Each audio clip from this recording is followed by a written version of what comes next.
for the Lakers. I know you're excited about this one. I am, Geeter. Every team needs a rim protector. And, we had one in AD. We also had, a good point guard, Christie, at the point. Mm-hmm. But getting Ayton back here in Los Angeles means that we have a center that's accustomed to defending, knows what his role is, also a pretty good scorer. So happy to have him. He's coming over to the table right now. Big number 5. There he is. Is that Robert Horry's number? No? Big shot. Oh, okay. You got big shots. Big shot, Robert Horry. Welcome. Andre, welcome. Welcome. DeAndre, how you doing? Good to see you again. Of course, at his introductory press conference, I got to talk to DeAndre, one of the big off-season signings for the Lakers. We're so excited to have you here, and I know for Laker Nation, we can finally stop yelling at you on TV and root for you, and that's a good feeling. I know you're pretty happy about it, too. Truly happy and excited. I remember that day because you and I talked, but when you were in here with your family and you held up that jersey, kind of let out it was a good feeling, it felt like. The emotions that went into that day for you. Honestly, just, trusting God and trusting my family. And, an opportunity like this, we couldn't let pass us or act like we've been here before. To take it. You hit it right there. Listen, you had choices.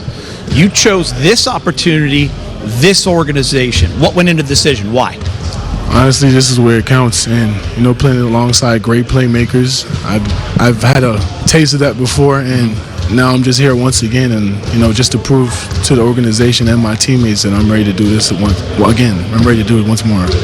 Geeter just touched on the emotion when you held that jersey up. Has it sunk in that you're a Laker?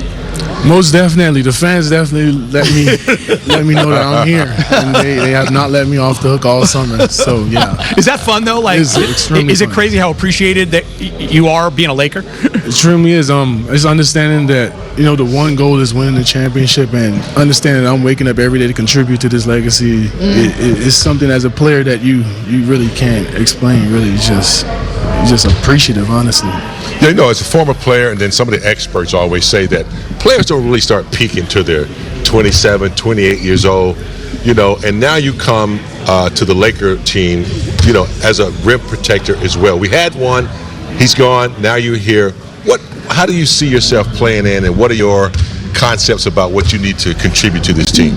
Like I said, James, honestly, it's just somewhere I know I'm not going to take for granted, and this is my opportunity to show to everybody that, I'm here and I've never left, and, this is the place I wanted to be, and, being around great players like LeBron and Luka, and, just feeling that aura, just, this, like you here, this is no dream, like this is straight business. Everybody got to hold their own, and I'm ready to hold my own. I know you are, because we've seen you hold your own before. Very seldom do guys get to play with two legends. Like people got to play with Kobe. I got to play with Magic and Kareem. You get to play with two guys. One's passing the torch to the other. That's got to be an incredible feeling to learn from that situation. It's honestly, I'm speechless sometimes just being in the same room as them, but it's just understanding that I'm a part of this as well. And, I put a lot of work in the gym to really just, know that I got their back and prove to them I got their back. Speaking of greats, you got to play alongside one of the great point guards in Chris Paul. From that experience to now playing alongside one of the greats in Luka, from the pick and roll, the two-man game, what do you remember about that experience that you now can apply? Understanding that the team got to stop the two-man game. Understanding that this is our offense and the team is dependent on this offense. Understanding the ball only rotates through this offense. And, just setting the tone with my screens in general to let Luka free and let him do his thing. That's just the main goal, honestly, just getting him going and getting our offense flowing as well. You and Luka have been tied together, and the relationship formed that year of the draft. How important was that relationship to you, and how much did it help get you to Los Angeles? Well,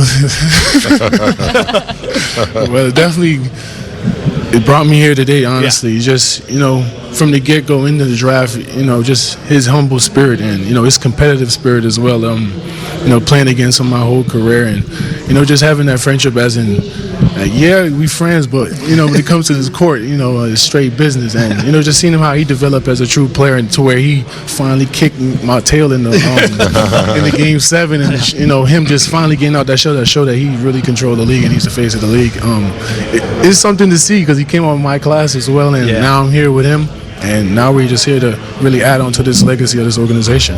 You mentioned Laker Nation has kept you honest since signing here. How did your offseason look different? What was your offseason like for those getting familiar with you? I'm really just sharpening my tools. You know, I was working on my endurance and really having the mindset of competing every night. You know, that was the thing people probably say about me, and I can hear it. You know, but this is a wounded Ayton where, you know, I've embraced all of it, and, you know, I'm on the platform where I know I want to be, and I want to show everybody, you know, that I'm still here and I'm here to compete. You're about to enter a group of men, starting with Mike and Wilt, Kareem, Shaquille O'Neal, Pau Gasol. You know, we had Anthony Davis. Now we got the 7-footer Ayton. What does it feel like just to be mentioned in that group as a Laker? Thank you for the reassurance. Man, walking into this facility and seeing these names, there is no excuses at all. You guys went through it, and trust me, I just want to truly show my best contribution to this legacy to bring a title back home. That's awesome. Wow. You know, you're playing with Luka, LeBron, and Austin Reeves, three of the most creative and best passers in the league. I'm sure you're pretty excited about that. Have you envisioned what that looks like for you? Honestly, yes. But, you know, just want to really, truly show these dudes that, you know, I'm the anchor of their defense and that they can depend on me every night to compete. You visited L.A. before. For the fans out there, just a little trivia. What's going to be your favorite food here in Los Angeles? Right now, it's the Mexican food. Okay, I love the Mexican you're in the food. right spot. Yeah, like Taco Tuesday. Taco Tuesday. I can find me a taco shop anywhere I wanted to. It's perfect right now. I got a couple spots I had to relate to you. I want to know if you've taught LeBron how to properly say bear down. Oh, no, I haven't really. And I know Bryce, he's over there taking over Tucson right now. So, yeah, I got to talk to Brown about that one for sure. By the way, year 23, can that even, like, it's hard to even fathom that, right? I know. For LeBron, that's year 23 he's going into. Wow. Honestly, he's the GOAT. Right?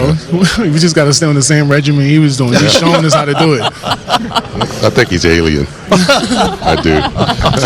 Well, thank you so much, DeAndre. We appreciate you, man. Appreciate you guys. Everyone's really happy you're here, as Laker Nation has been letting you know all summer long. Welcome. That is DeAndre Ayton. Looking good, too, by the way, guys. As he walks off, let's head over to Mike Bresnan. He's got Maxi Cleveland.